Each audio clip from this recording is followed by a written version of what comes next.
All right, friends, this is a pretty exciting announcement, and it's also a bonus podcast episode for my friend Stuart Grace, who I interviewed earlier in the summer.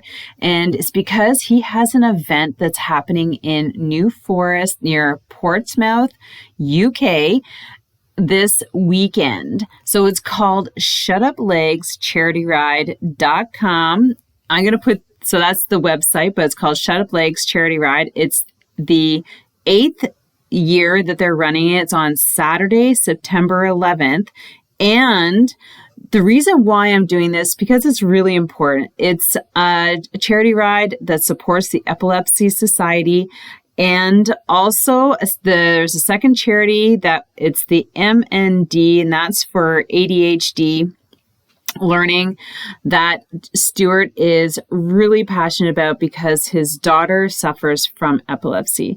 So another really exciting thing, that if you happen to be in the UK, and we have a lot of UK listeners, Jan Vigo is going to be there riding in the event. So you have an opportunity to meet this exclusive pro rider on this event. So that's why I want to do this really special for Stuart, is get this podcast in there. I'm going to promote it, and I hope that you guys hear it and you either participate or you make a donation, and all the links are going to be in the show notes. So thanks a lot, and listen to the coaches announcements that are coming up, and this really cool interview with Stuart. He's an exceptionally interesting individual that's been around the world twice, and he's settled, and he just loves cycling. So welcome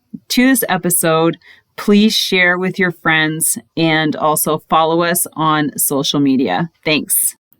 Hey everyone, welcome back to the podcast, Secrets of the Saddle, All Things Cycling podcast with your host, Sylvie Dow. Now, before we get started, I have a couple freebies for you. And before you go check them out, go and follow me on Instagram for more cycling tips. Okay, so that's Sylvie Dow _cyclist.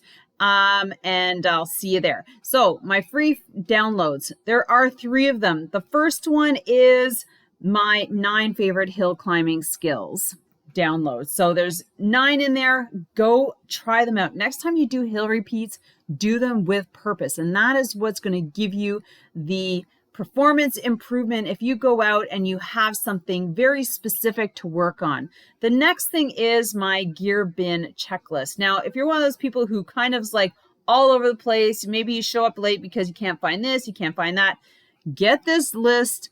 Check out the bike bin or bike bag that I use. A lot of my club members have purchased it just to get organized. And what we do is we just keep it in our car with all of our stuff in it. So literally all I have to do is take that with me, put it in my trunk, my shoes, my helmet, my gloves, my food, my my chamois butter, my sunscreen, everything's in there. So I never have to go looking for anything. And the last thing is my bike maintenance recording. So it's an hour, but this hour is going to give you so much information about how to use the tools that you need to be carrying with you on a daily when you're going out riding, how to use them, how to take your back wheel off, how to change a tire, how to patch a tube, how to repair a broken chain, and all sorts of other things in between. So go to askcoachsylvie.com to download all your free documents and that recording. And I'd love to know your feedback on them. And don't forget to follow me on Instagram for more amazing tips. Take care and enjoy the episode. All right, everyone. Thank you so much for coming and tuning in for another episode of Secrets in the Saddle, All Things Cycling podcast with your host, Sylvie Dow, here in Canada. And we have an amazing guest today. His name is Stuart Grace, and he is from the UK. I'm so excited to bring him here. He is an avid cyclist, and he also organizes one of a leading charity in the UK in his area. He's done it for the 8th year in a row. This year is called Shut Up Legs Charity Ride, and it couldn't be a better title for a charity ride. I'm just going to give you a little bit of background on Stuart and his charity, and then we're going to bring him out and get into his story and how he got this started. So Stuart Grace from the UK, he started up this charity ride in support of the Epilepsy Society.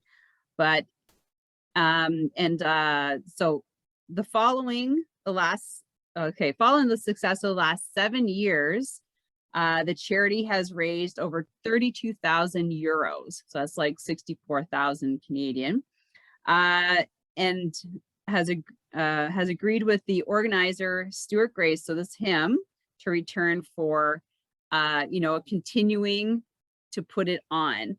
Now, the event was organized to support your daughter who had epilepsy.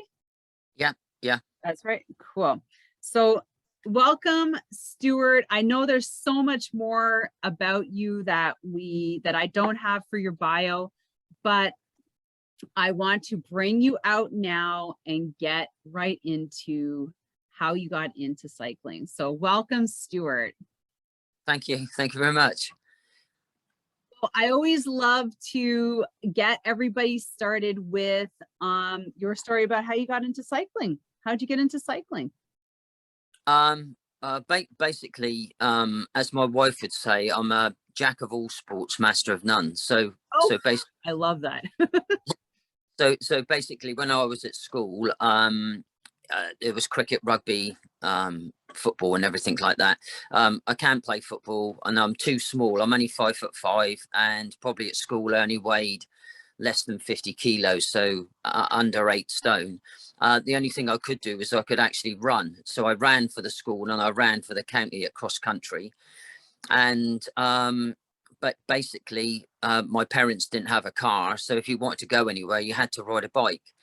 And basically I just rode the bike from an early age. I got into rowing, as in I was a cox at Lymington Rowing Club in 1971, so it's 50 years ago this year that I was actually a coxswain. And from there, when I went to New Zealand in 1977, I carried on with coxing, because I could see from where I worked there was a rowing club in St Mary's Bay in Auckland called West End Rowing Club.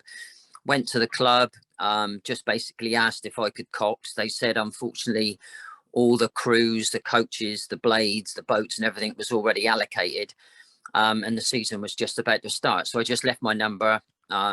A week later, I had a call from a guy called Tom Engels, and he wanted to start up a lightweight for the national championships. I was the right weight, right size, 5'5", 80 kilos. I coxed the lightweight 4 in the morning from 5:30 until 7:30, and I went to work, which was less than a mile from where the rowing club was. And then a week later, I was asked by a guy who was probably 6'4" and probably 15 stone, had 20-inch biceps, and his name was Bruce Ray, and him and Ross McGee rode in the coxless pair. I hadn't a clue who they were because I was new to the club, and all I knew was they wanted me to cox in the pair, and the cox pair is a front loader. So the coxswain sits at the front rather than a 4 and an 8, where the coxswain sits at the back. And basically, about a week after I'd coxed them, one of the coxswains came up to me and said, "Oh, you're really lucky to, to be able to cox these guys." And I said, "Well, I don't know who they are." And he said, "Well, Bruce and Ross are national champions and sort of pre-selected for the Worlds at Lake Carapiro. And I won a national title and a provincial title with Bruce and Ross. Wow. I think I won 100 races. Well, as a cox, I won 100 races or more, 110, I think it was. So that was in the lightweight 4, lightweight 8, heavyweight 4, heavyweight 8, and the cox pair. And we were coached by a guy called Dudley Story. Dudley Story unfortunately passed away a couple of years ago of motor neuron disease, and that's one of the charities we're helping this year on the ride. So that was the reason behind the second charity. Dudley was a gold medalist at the Mexico Olympics in the heavyweight 4, and the following Olympics he won a silver. But he was just an incredible athlete. He was just somebody else. But as part of my training, I used to cycle. So although I had a motorbike, I used to cycle backwards and forwards to the club, mainly to keep my weight down, because like most people, I like food. And we were always weighed before races, and the crews and the coaches would stand by the scales to make sure you didn't sort of like go in and say, oh yeah, I'm 8 stone today, and then find out you were 8.5, because it is quite an important factor. Although Bruce and Ross won the national title with me, the team that was second was Loch and Logan from a place called Petone in New Zealand, and they were in the 5 and 6 seat of the heavyweight 8 that won a silver medal at Lake Karapira at the World Championships in the late 70s. But basically, everywhere I've lived, I've always had a bike. And then after returning back to the UK after a number of years abroad, I was asked to be a coach at Lymington Rowing Club. I was a coach there, and it was quite brutal, because a lot of the things I do, you don't get anywhere without putting the effort in.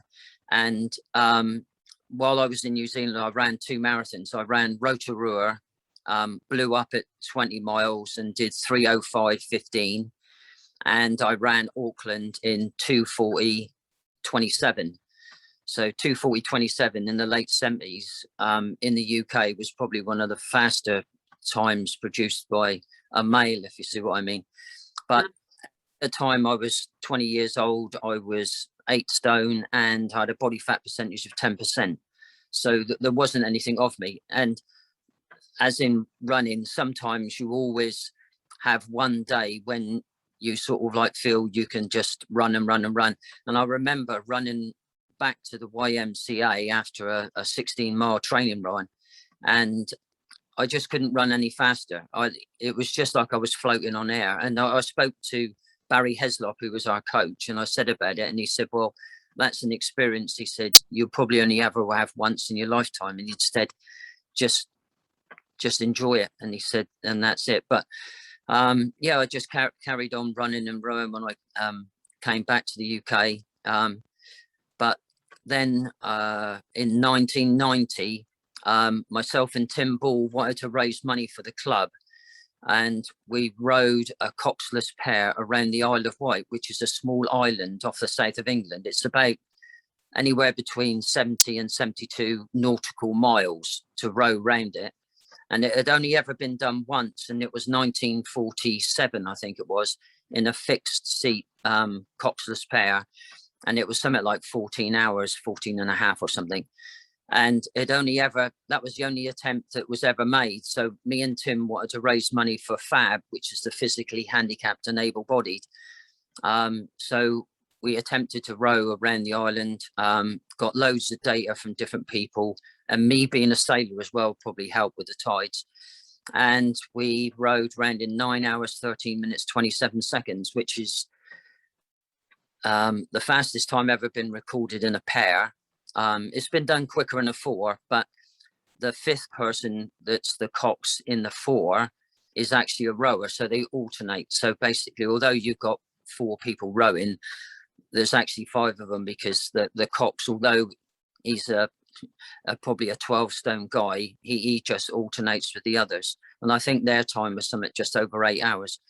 But yeah, we nearly sank a couple of times. But yeah, that was 1990. So that's, yeah, over 30 years ago that we still hold the record. Basically, after that, I decided I wanted to change. Tim wanted to change in the pair, and we were already senior sweep blade horsemen. So I took up time trial and knew nothing about cycling, really. Oh my God, really? Cool. Yeah. So basically, I saw the Tour de France and saw the first sort of stage, and it was 140 kilometers. And I couldn't understand why after 140 kilometers, they all come across the line at the same time. I thought, well, why don't they just start down the road and then come up the road and do a sprint or something. But I didn't realise time trialists, domestiques, climbers, sprinters, time trialists. Yeah, I didn't realise. And I joined the local cycling club at the New Forest. And I did my first time trial, 25 miles or 40k, something like 1 hour, 13 and a half minutes or something. Just crazy. I thought, well, how does anybody get under the hour? And basically after that, I just tried. And I think in my first season, I went from 1 hour 13 to 57:24. But I ride a fixed wheel TT bike now. Oh my God, no way. Yeah. So nearly all my bikes, although I've got 10, nearly all of them only have one gear. Oh, really? Yeah. So Why is that?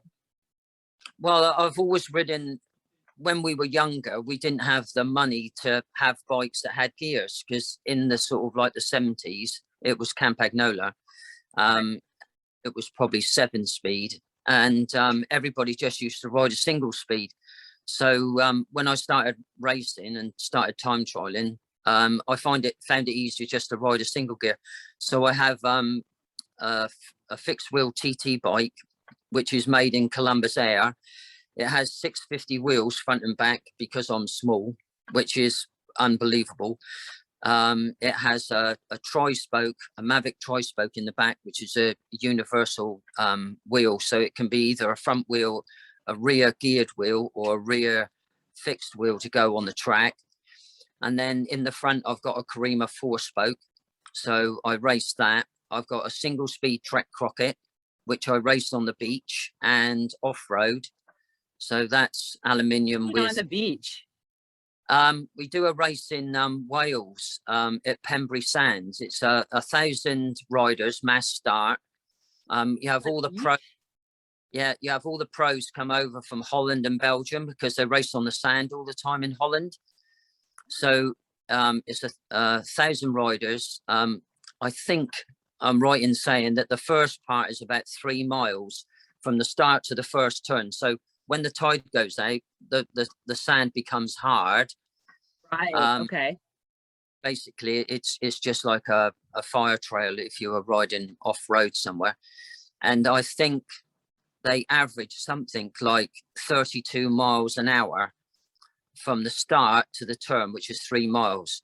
And that was the two guys from Belgium. And all they do is they just do 15 or 20 seconds on the front, and they just go hell for leather, and nobody can stay with them. They've won it every year. Years. Yeah. But yeah, I ride a Trek Crockett, but I've also got a single speed mountain bike. So it's a Genesis, rigid. It's got carbon RC31 pace forks, a single gear with middle burn cranks, and a Royce titanium bottom bracket, I think. But I race that as well. So I take both bikes in case something goes wrong. So I race that as well. And then I have got some geared bikes. I've got a geared 9-speed that I race, and I've got one in process at the moment. I've got a steel bike being built, because I did buy a carbon road bike with like the SRAM ETAP force and whatever, but I went out on a couple of training rides, and basically the times that I was doing on my Crockett were basically the same as the Trekker Monda, and there was no the power was the same, the heart rate was the same, and basically the average speed over say 50 miles was very little difference. So one was say 17.5 and the other was 17.8. So there was hardly any difference. But the thing is, I'm so used to riding a single gear that yeah, I know. And also, although I'm 65, my max heart rate, I think last week was 178 or something, or 180. So that's like mine. And I'm 50. Yeah. That's pretty good. I have quite a high heart rate, but my resting pulse is probably 38 to 40 or something. So I've got the extremes, and it might be because I've always done sport. You know, I did. The worst thing for me is, I don't know what it's like in Canada, but if you go to the doctors and you're pregnant, or you've got an ingrowing toenail or something like that, it's not a problem. But if you go into a doctor and you're an athlete and you say, oh, I've not been feeling right, I've been checking my heart rate 2 hours after I've been training, and the heart rate's not going down, the first thing they say is, oh, well, what's your maximum heart rate? I said, well, such it's 180. Or you can't do that because you've got to take 220 away from your age. And I said, well, Oh, yeah. God. I feel like I've been an extreme athlete, or I've been a high conditioned athlete for like 50 years. I'm yeah. That's probably what. Yeah. So for a period of 6 months, I had B12 injections, I had blood tests, I had heart rate tests, I had an ECG, I had an echocardiogram. And after 6 months and all the details going back to different people to look at this, you know, what was going on, there was nothing wrong with me. So yeah, it was a complete and utter waste of time. Yeah, really. So Stuart, tell us, like, so you mentioned that you did a lot of traveling. I don't know, does that incorporate any cycling there, or did you just travel the world after, you know, like college, after all your rowing, and then come back and start cycling? How did that fit in there? Because you mentioned you like basically traveled for 10 years all over the world. Yeah, so that was to do with my job, because I'm a sailmaker by trade, as in sails and yachts. Oh, okay. Yeah, so when I was in England, the Kiwis came over to the UK to do the Admiral's Cup. They brought Gerontius, Barnacle Bill, and forget the other one, but they brought 3 boats over from New Zealand. And one of the guys was running a sail loft in Auckland and said, why don't you come to New Zealand to work? So I went to New Zealand. Chris Buzade wasn't there, he was in Australia. I spent a couple of years in New Zealand, went to Australia, met him there, and he said, well, he was going to the US to work in Marblehead on the East Coast, and said, would I like to, you know, get involved in America? So I went to the US, became part of the America's Cup team with Dennis Conner and Ted Turner, Russell Long, and spent the first year there. And then Marcia Schwartz was working in the sail loft, and she said, oh, would you come to Clearwater in Florida and work for us there? So I went. Oh, geez. Nice. I went to Clearwater in Florida, and then they asked me to do the Miami Palm Beach race. So I did the Miami Palm Beach race, and then went back to Marblehead, and then they asked me to go to Smögen in Sweden, which is halfway between Gothenburg on the west coast and Oslo, which is like on the E6. So this place is probably a bit like Canada. It's -30 in the winter. Yeah, that sounds right. 30 in the summer. But yeah, what do you think about that? Yeah, well, it was a bit of a eye opener, but you know, I went from Sweden to Canada and basically just followed the winter over to there. And then they asked me to go back to Sweden again. So I went back to Sweden, and then I did a second trip back to Canada. And then I went back to the UK. I was part of the BT Challenge for the Round the World race with Jay Blythe. Unfortunately, one of the members of staff went out to Rio in Brazil and died of meningitis. He caught it on the plane.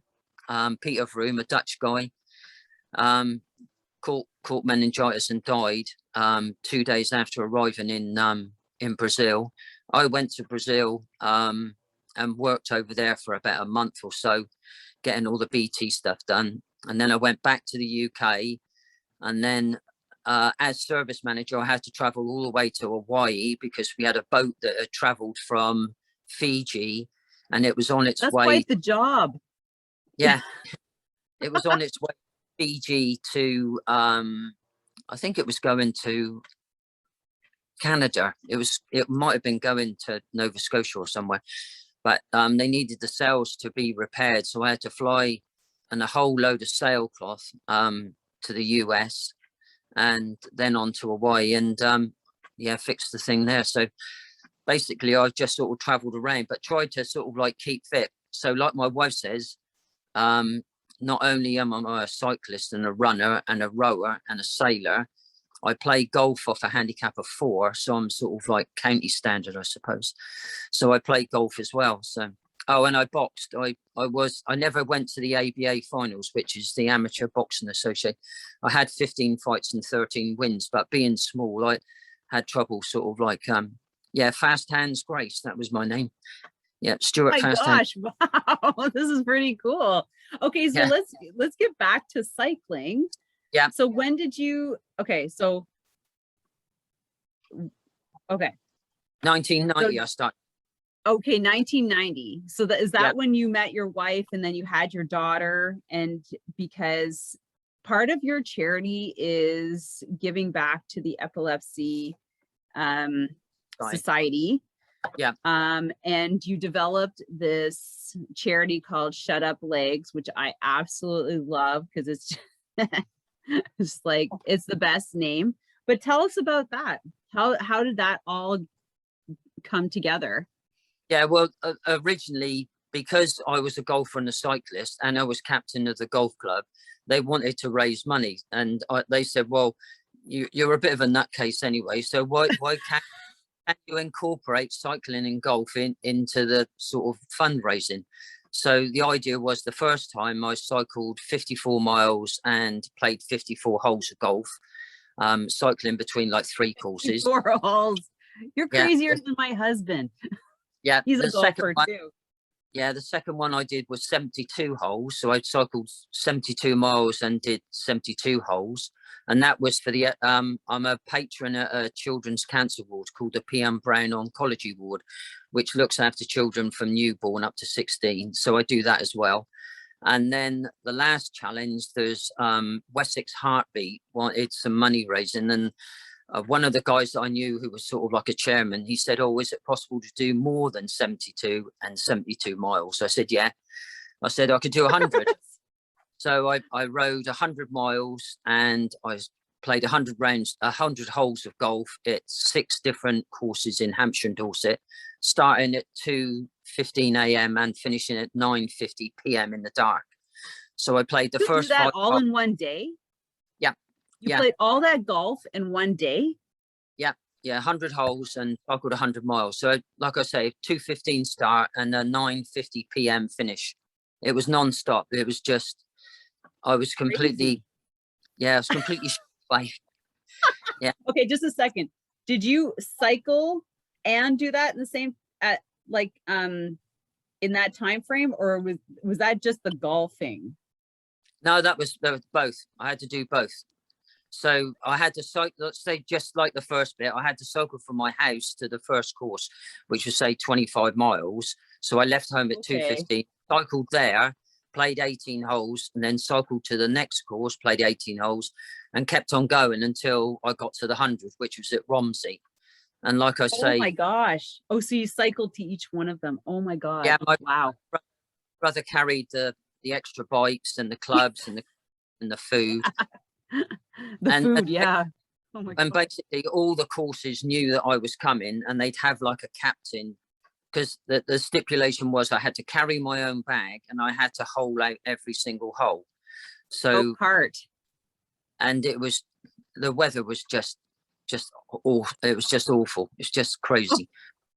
But yeah, so it was, we raised I don't know, maybe 10,000 for the PM Brown Oncology Ward, because the idea was we played at Romsey on the same day that they had their pro-am.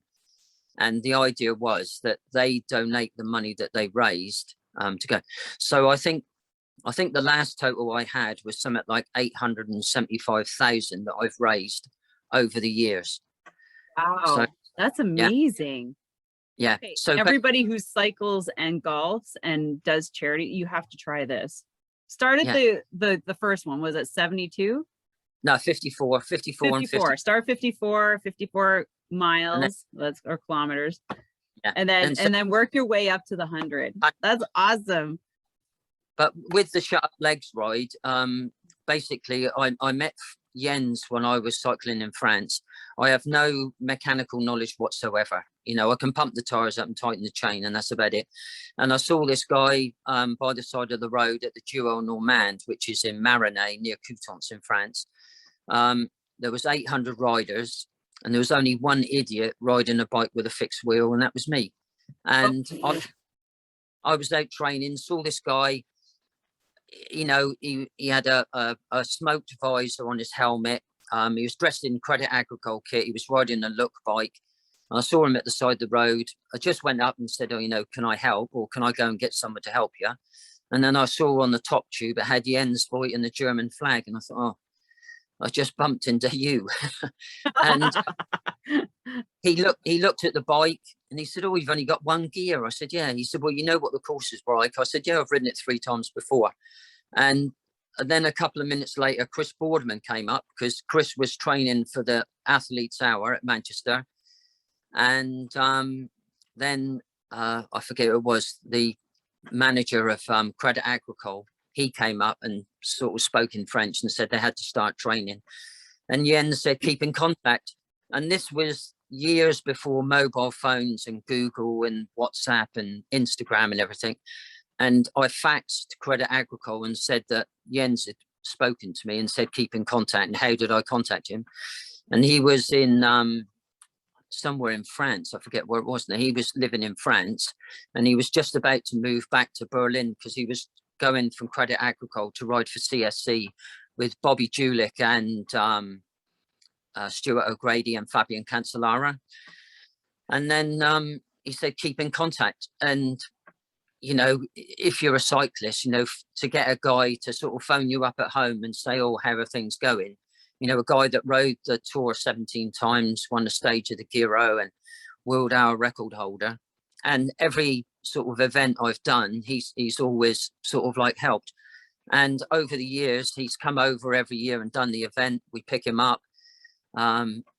This year, he's coming over on the Friday. We've got a meeting at the shop that sponsors me. Then we go to Cafe Velo and we meet a load of guys there, and he does like a Q&A. Saturday we'll do the ride, which is 52 miles around the forest. And then on the Sunday he's riding a tandem trike with a lady called Mary Corbett from Setonia. Mary has ME. She's just broken a couple of like distance records and things. So he's ridden with her before on a tandem, and she's just like a massive fan. You know, there's probably no other fan bigger than Mary Corbett, and she's going to ride a tandem trike with Jens on the Sunday.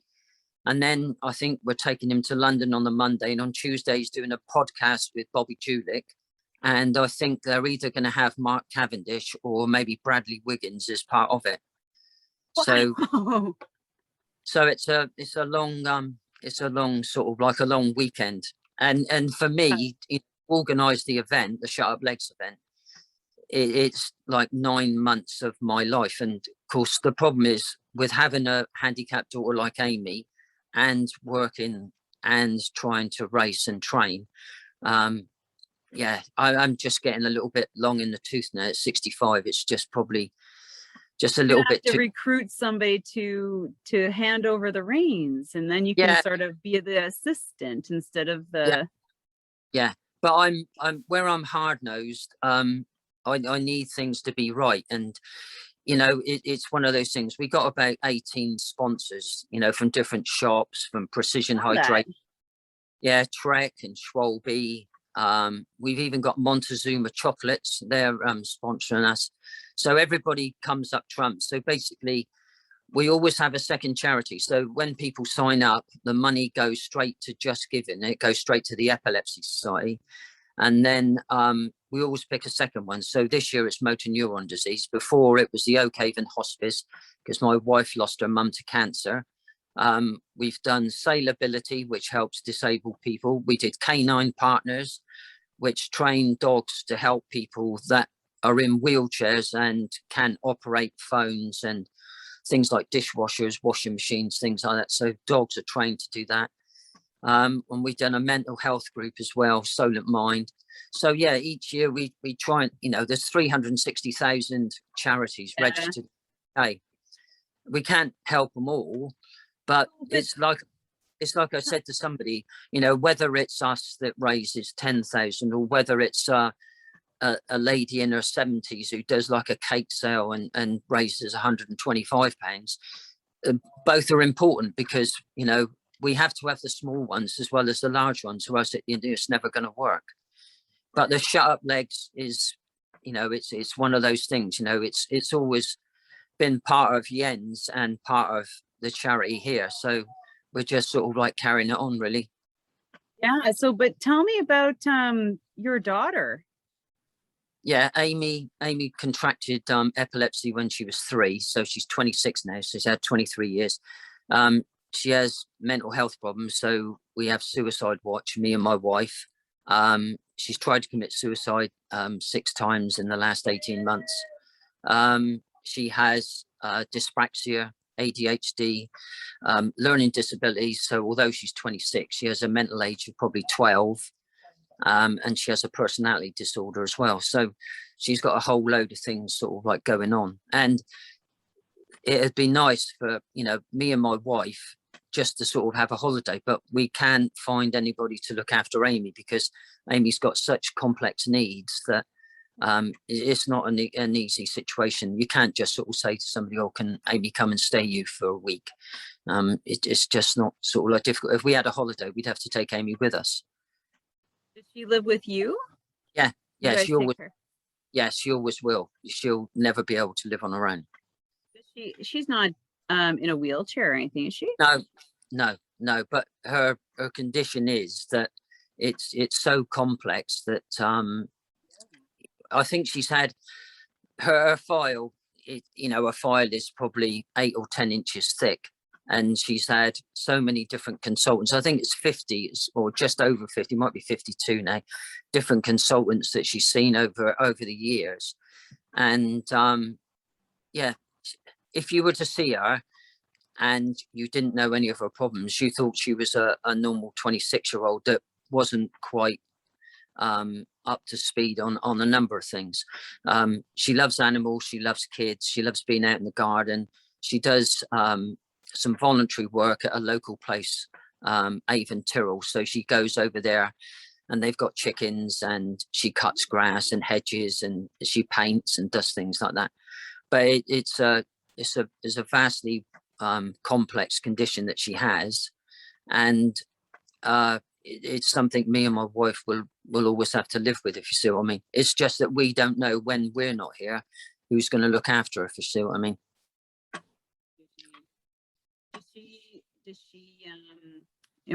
Does she engage in cycling with you? Yeah, she does the ride. She has an e-bike. There's a local shop. Yeah, they have an e-bike. She helped design the jersey this year, the Shut Up Legs jersey.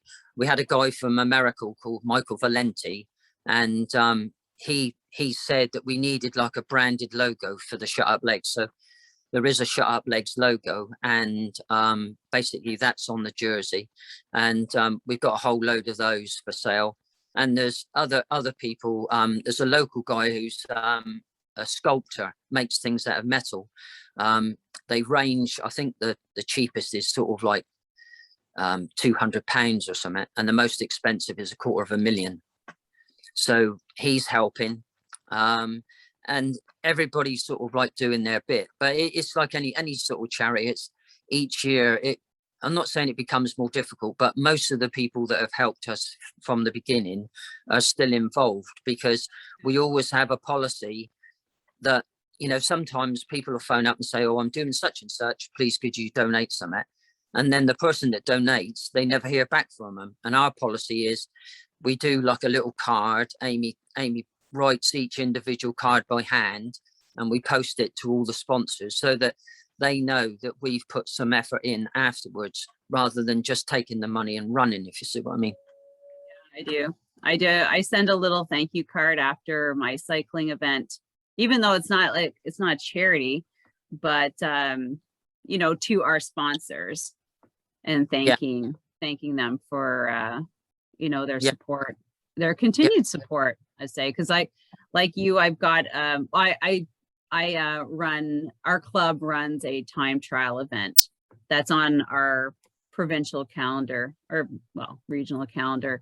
And I had to say that, you know, like you said, volunteers make the event, and it's you know, it takes, you know, an army to get that done so that, you know, everybody's happy and safe and things like that. And Yeah. I certainly feel you that you know, the good thing is that every year you do it, it gets a little bit better. You get more feedback.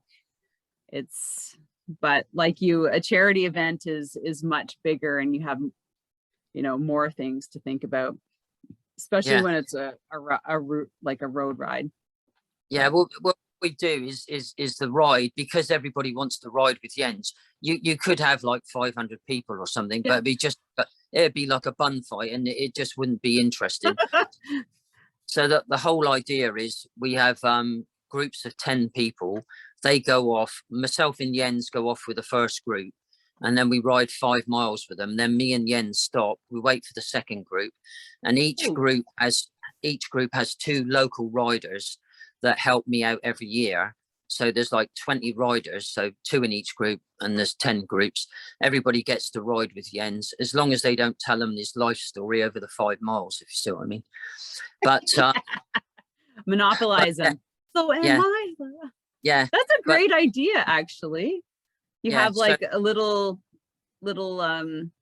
like a little session with each little group, and then you stop and you wait for the next one to jump, and you ride in, so you're not like continuous with the same and everybody gets a little bit of an introduction, I guess, and opportunity to talk.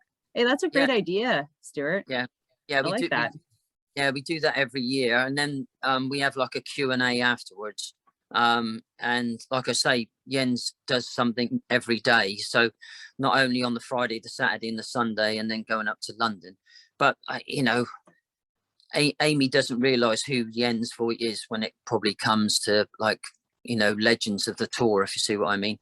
But you know, everybody wants to come to the event, and you know, sometimes I think the very first time Jens went to a time trial, we didn't actually go there to compete. We just went there because it was on the way to the airport, and it was just, you know, these people turned up, and then all of a sudden Jens got out of the van, and everybody's rushing around for a piece of paper and a pen, you know, please sign this, sign my shoes, sign my helmet, you know, sign anything.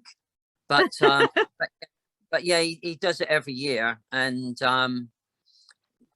you know, I'm sort of like grateful for what he does. And like the last 2 years, unfortunately she can't come this year.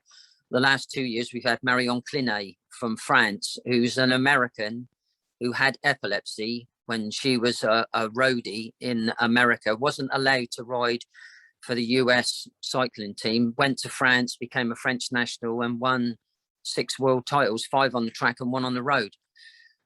You know, Marion still has epilepsy. She's a vegan. She tries to control her condition by what she eats and exercise. And yeah, so this year we might try and get somebody else. So if Marion's event is still going to carry on the 11th, we might try somebody else. We're going to try and get maybe Evie Richards, who's just at the Olympics at the moment, you know, the British rider cross country. So it'll either be Evie, or we might even try Tom Pidcock and see if we can get Tom to come. Wow. So, yeah, David, our mutual friend, David Bosley, and that's how we got connected. We'll have to do a little shout out to Dave. So he connected us. So that's how I found Stuart, is through a referral. He's like, you should connect with this guy, and he'd be great on your podcast. But he connected me with the Evie that you're talking about. Yeah, the American. And I sent her a couple messages, but she seems like a pretty popular lady. Yeah, well, I can always message her as well, and then just say that we started a podcast today. I can that would be wicked. Yeah, I can text her, and then maybe you can set up a podcast with her. Oh, that would be super cool. But so we're gonna close it up. This is Yeah. so amazing, Stuart, of what you're doing with regards to your charity. And like I said, I'm going to maybe move things around so I can get you some exposure before, and I'll do a little advertising around your neighborhood.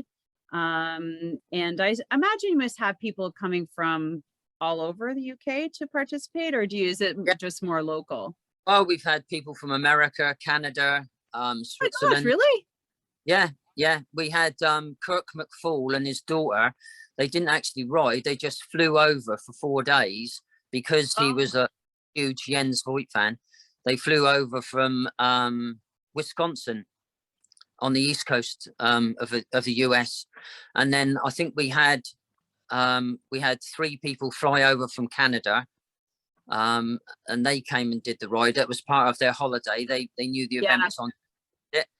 And then we had a friend called Peter who flew over from Switzerland.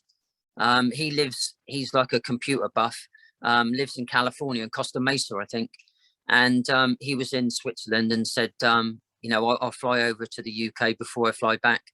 So we got him a bike and some kit, and he did the ride as well. So he's a big...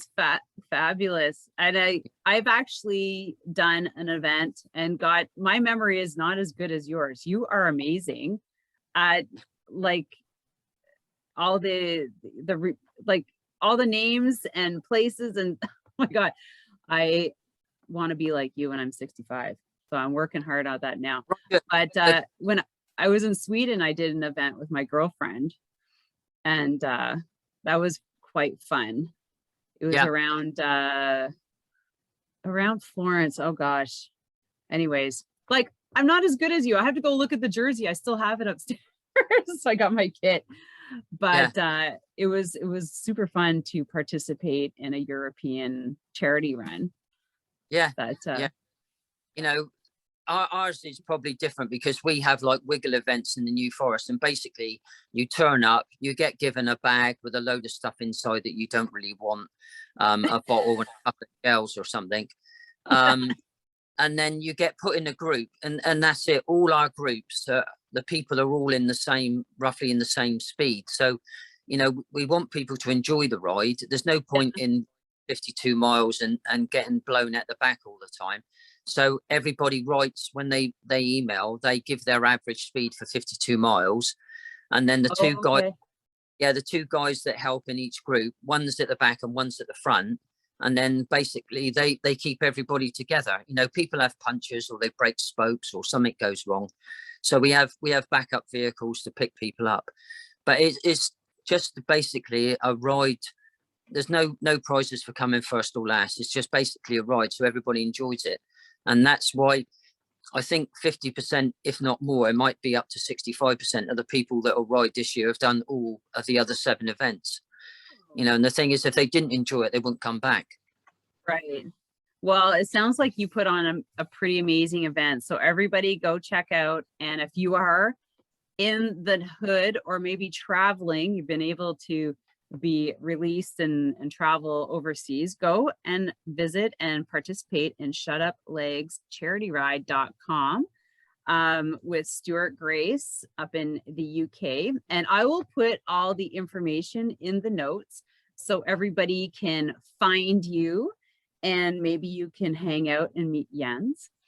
And so I want to thank you so much. Is there anything that you would like to add before we close up? I don't think. I'd just like to thank you for your time, really, just for doing the podcast, because this sort of like helps both of us, and also it helps bring to the attention of people that there are people like me and you that do charity events. We don't want medals. We just want to try and help people that are less fortunate. I'm lucky to have health and fitness, that maybe one day I'll call upon somebody to help me. But at the moment, even though I'm 65, I can still, ride the bike and do the things I want to do. And, we just need other likable people to, participate in events to help the people that do have problems, because it's not just, I do the children's cancer thing, but it's not just cancer and people with heart problems and mental health issues and things like that. There's all little tiny things that people don't understand. People in wheelchairs, people that I ran the Seven Sisters Marathon with a blind athlete, and he was blind from birth. He'd never ever seen, but you realize when you have got your health and you can just get out of bed, brush your teeth, get on your bike, go to work, you don't realize that there are thousands of other people that, just getting out of bed and making a cup of tea or, getting a slice of toast, it's a complex thing. And, we're so lucky when we are healthy to, be able to do the things we want to do and to try and help other people. Well, I think, it just needs to be done, really. And like, you do so much, and I would love to be, do more. And I imagine that, Stuart, you use cycling as a great way to keep your mental health healthy. Yeah. It's just one of those, I cycle to work in the morning and I cycle home, and it's only like 9 miles each way, but it's just one of those things. It just, detracts you from the day, and, it's something, you can do. So, yeah, I'm just lucky that I'm healthy and I can do the things that I want to do, really. So with that, everybody, get on your bike. It's just the most healthiest, freeing thing that you can do. And it's kind of cool that actually the last, year and a half that more people have embraced cycling because of the pandemic, which I don't know about you, but we saw a huge surge in people getting on bikes around here. And I don't want to get into another topic because I know we could probably talk a lot. It's great to see people out there. And so I'd love to thank you, Stuart. I am so blessed that Dave, another shout out to him for connecting us. And honestly, I love being able to share this on our podcast, because that's what my podcast is about. It's like all things cycling, all people who have a connection with cycling of some capacity. And I just love sharing their stories, and yours is an extraordinary one. So thank you so much. And thank you so much to our listeners. So don't forget to share this. Check out the charity. If you can't participate, I'm sure there's a link there to donate. Everything is appreciated. And don't forget to subscribe so you don't miss another amazing episode. Maybe we might have some like Mary or Eva, or like maybe you'll connect me with Jens on the podcast. You never know who might show up, but it's all about connecting and sharing cycling. All right. Thank you so much, Stuart. Yeah, thank you very much. All the best.